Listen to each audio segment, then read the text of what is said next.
ठंड में गरीब का पाइप घर और अमीर का पाइप घर। एक गांव में एक आर्किटेक्ट कंपनी था। उसके मालिक का नाम मिश्रा था। वहां पर बहुत से इंजीनियर युवती युवक काम करते थे। वो लोग तरह तरह के घरों के डिजाइन बनाते थे। उनमें बाबा नाम का एक युवक भी था। वो बहुत होशियार था। वो भी नए नए आइडियाज के साथ घरों के डिजाइन बनाता था।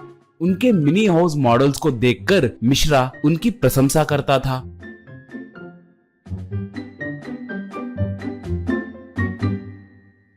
बाबा ईंटों से, बांस से, मिट्टी से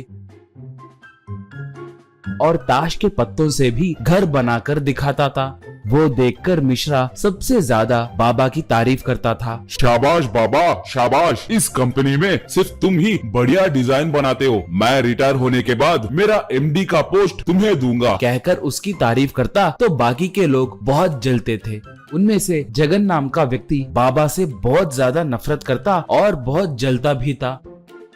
वहाँ पर आए धनवान लोग बाबा के बनाए घर के डिजाइन को ही चुनते थे। एक आदमी, मुझे ये ईंटों से बनाया घर और उसके सामने बनाया स्विमिंग पूल बहुत अच्छा लगा, मुझे यही चाहिए, कहा। तो एक महिला जगन का बनाया डिजाइन देखकर, ये घर बहुत घटिया है, मगर वो डॉग हाउस का कॉन्सेप्ट मुझे बहुत अच्छा लगा। हमारे टॉमी की याद में मैं ऐसा एक घर बनाऊंगी, मुझे ये मॉडल चाहिए, कहकर बाबा का बनाया घर दिखाई। ये देखकर जगन को और गुस्सा आया।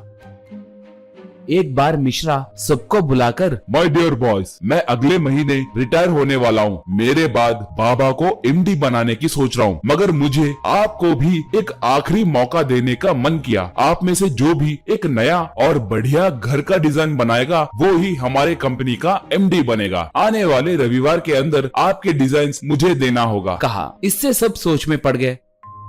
बाबा कार चलाते हुए जाने लगा। सिग्नल के पास कार को रोककर यहाँ वहाँ देखने लगा तो उसे प्लेटफॉर्म पे थोड़े लोग पाइप में जीते हुए दिखे। गरीब लोग वही खाना बनाते हुए, कपड़े धोते हुए और बच्चे खेलते हुए दिखे। ये देखकर बाबा को एक उपाय सूझा।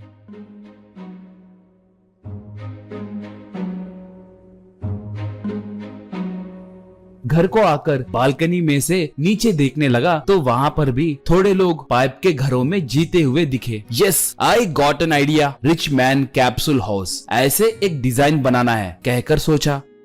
ऐसे वो बहुत मेहनत करके एक मिनी कैप्सूल हाउस को बनाना शुरू किया। जगन को उसका घर का डिजाइन अच्छा बनेगा कि नहीं, इससे ज्यादा बाबा कैसा डिजाइन बना रहा है कहकर परेशानी खा जा रही थी। वो कमीना अब तक कोई ना कोई बढ़िया डिजाइन बना दिया होगा, जरूर वो हम सबके डिजाइन से भी बेहतर ही होगा। वो एमडी का पोस्ट उसे नहीं मिलना चाहिए। वैसे उसने क्या डिजाइन बनाया है देखना होगा, कहकर सोचा।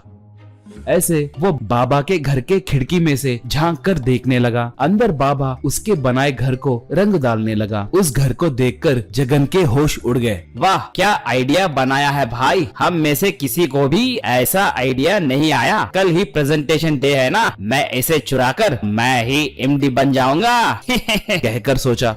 बाबा थक कर सो गया। जगन चोरी छुपे बाबा के घर में घुसकर उस मिनी हाउस मॉडल को चुराकर चला गया।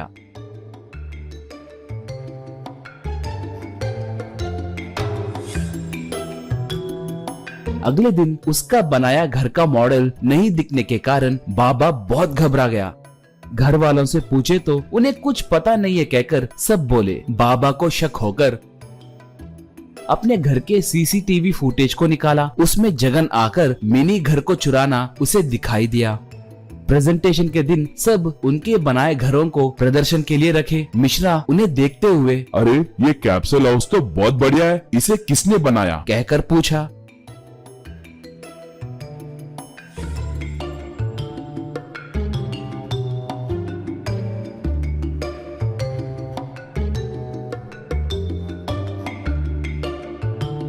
जगन तब, सर मैंने ही बनाया, इसके लिए मैंने कितनी मेहनत की है आप नहीं जानते, कहा। बाबा, घर बहुत बढ़िया बनाए, मगर इसे कैसे बनाए जरा समझाओ तो, यानी इसके डायमेंशन क्या है, कैसे मटेरियल का इस्तेमाल किए, सब बताओ, कहा। जगन घबराते हुए अब वो कहकर बकवास करने लगा।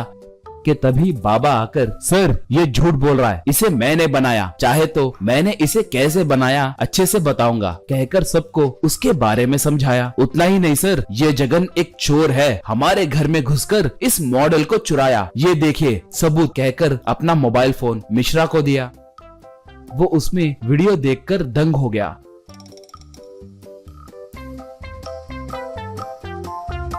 छी, तुम जैसे लोग इस कंपनी में नहीं रह सकते, गेट आउट फ्रॉम हियर, कहा।